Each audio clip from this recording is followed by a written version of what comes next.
Hey guys, welcome back to the channel. So I know you've seen the thumbnail and you're probably thinking, Pete, what on earth are you going to be talking about today?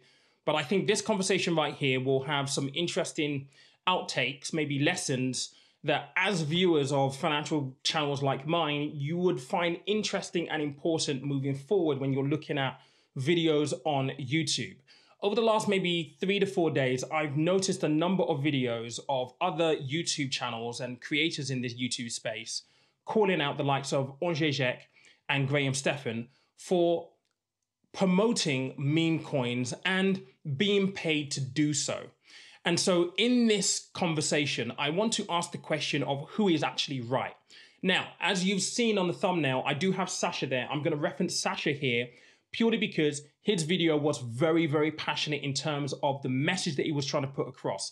And by the way, I 100% agree with that message. There are way too many influencers, not just here on YouTube, but across all of social media, pumping meme coins, meme stocks with zero regard for the damage and the consequence that could be left behind for their followers who listen to what they have to say. And I think that needs to change. And Sasha says it eloquently. He's quite colorful in the way he says it, lots of expletives, but you know what? Power to you, mate. I really do appreciate you actually saying that because it is absolutely spot on. But in this conversation around Graham Stephan and Enquiries, I am going to have a look at Graham's video itself because I question whether or not it is true that he has been paid to promote Floki Inu and he's not just declared it, and whether he would actually do so. I personally don't think he would because I've followed Graham for quite some time. And Sasha, whilst he is very, very passionate about the way he's communicated this, I'm not sure that he's actually got the point spot on. So the question here is, who's right, who's wrong? Is there anyone who's right or wrong? Or is everyone pretty much in the same boat pretty much? I guess that might be the outcome. But let's see where this leads.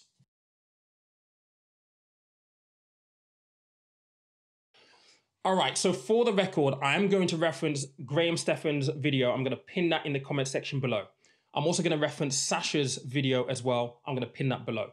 So go and watch both of them and make up your mind and let us know what you think about both of them. I love the energy that Sasha, delivered that video with. I think it's absolutely fantastic.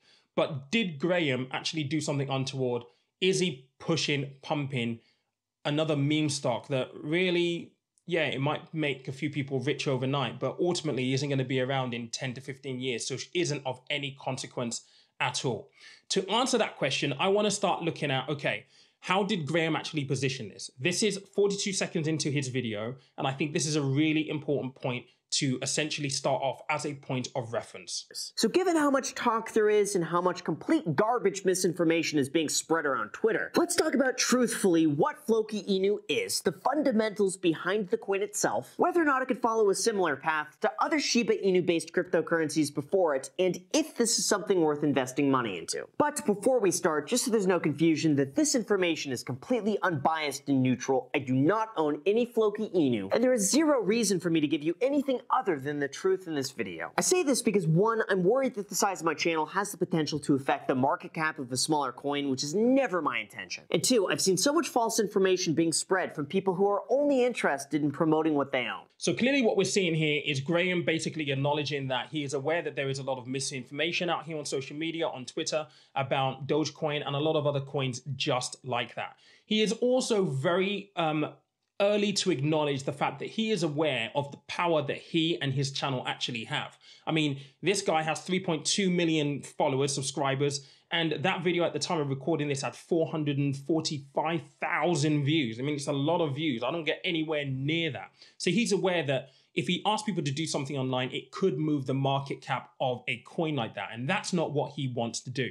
He's also very, very open in the fact that he doesn't own any of the coin as well, which I think may have backfired on him with regards to how Sasha's approached the video, because he's used that as a question mark as to whether or not he's been paid for making that video, which I don't think that he has. But I think from Graham's point of view, having watched that section of his video, I think he's been very upfront in trying to position this correctly in terms of just trying to be as open and as unbiased as possible. But you guys, let me know what you think. once you watch each of those videos. The other bit that I wanted to kind of just highlight is whether or not he actually spent some time looking at the pros and cons. Because one of the things that I speak about here on my channel and in general when I talk about podcasts and other things that I do, I talk a lot about content and context. There is a lot of content here on YouTube, sometimes not enough context. So context is really, really important. Did Graham actually take enough time to explain the pros and cons of Floki Inu? And this section of the video from here really kind of gives you his views. There is one point that I do want to point out though, because in the FAQs of the Floki Inu site, Sasha actually highlighted this beautifully. They actually state that they have money put aside for influencer promotions on YouTube and across social media. Graham actually mentions that as one of his cons of buying Floki Inu. This is what he had to say. First, they have a very big marketing budget, and because of that, it becomes very difficult to tell who is genuinely interested in the project or who's paid to talk about it as an influencer. As they say, the treasury funds are mainly used for two things. First, it's used for purely marketing purposes, such as onboarding influencers, paying for strategic ads, paying for promotional charity donations, and even paying for real-world events and promotions. Now, that's not to say that you can't have a sponsor and sincerely like and use the product at the exact same time. The line gets blurred when the investment is the sponsor itself and its value is derived from how much attention it receives. So the first point that Graham is making here is a really valid one, and that is the fact that if you have a new token that you're just launching and you're open and honest about the fact that you have a war chest, a pot of money that is going to be used for influencer marketing across YouTube and other social media platforms, then essentially you have a bit of a problem in terms of the fundamentals, because essentially the value of your coin is predicated on the amount of attention and eyeballs you can get on the project. That in itself is problematic if you're looking to invest in something, because essentially you're looking for someone who's going to invest in it with you with no underlying value, who is willing to buy it from you at a higher point. And then you get into this vicious cycle. So to that extent, I think Sasha and Graham are actually saying the same thing. Now, I don't know whether Sasha actually watched the entirety of Graham's video to look at this point specifically, but Graham actually goes on to talk about a host of other cons of this Floki Inu. I said Floki Inu token, including this last one where he actually tells people, yes, it could shoot up like Dogecoin and Shiba, but ultimately you could lose a lot of money as well. And fourth, just like any cryptocurrency that has the potential to rally in price, just be prepared that it could go down too. Throughout the last year, it almost seems like people have forgotten what it's like to lose money. And I bet a lot of people today were not around in 2017, where we saw an almost identical run-up in price before things completely collapsed in early 2018. So with all of that said, I think there are maybe two questions to answer. The first one is, was Graham Stephan paid to promote a meme coin like Floki Inu? The second, does that warrant all of the outrage that YouTubers are showing and basically accusing him of, you know, abusing his power, leading his subscribers down the garden path? Personally, to answer the first question, no, I don't think that Graham has it in him to create a video or be paid for something and not declare that he's been paid for something. All you have to do is go back and look at this guy's channel and look at the consistency, his tone, all the way through his channel as being consistent. And I think that is the measure of any channel that you watch here on YouTube. If you go back to a year, 2 years, or to the very beginning of their channel, is their messaging, is their tone consistent with what you are seeing right here, right now in that moment? I think with Graham, it has been consistent. I think he's evolved over time, but I really don't think he's got enough, he hasn't got it in him to promote something and not declare that he's promoted it, much less a meme coin. I'll tell you what I do think has happened, and this is something that all of us on YouTube fall foul of at one point or another.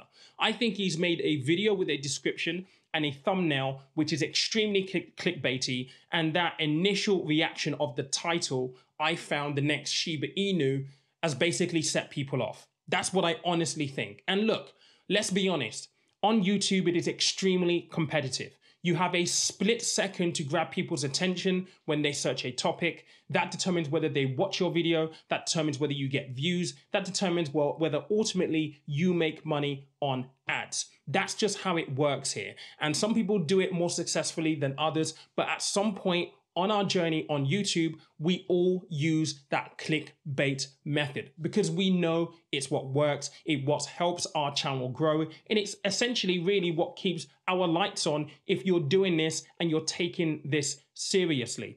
Does that warrant this outrage? No, I don't think it does. I think we need to be mindful of, actually, you know what, you need to give some people the benefit of a doubt, particularly, you know, big channels like this. The comments that I've seen are quite discouraging, really, to be honest. People saying really horrible things about him, and that's not warranted.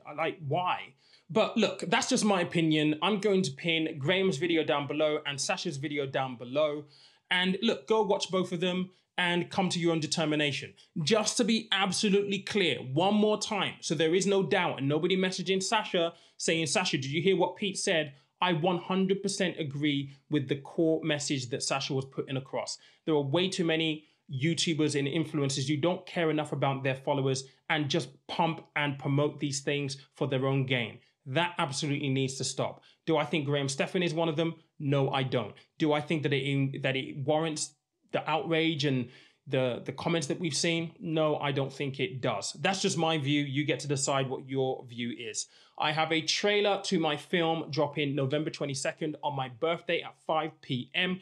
It's a couple of weeks away.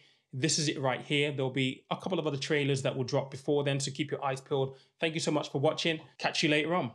I don't know what to expect. Let's put it that way.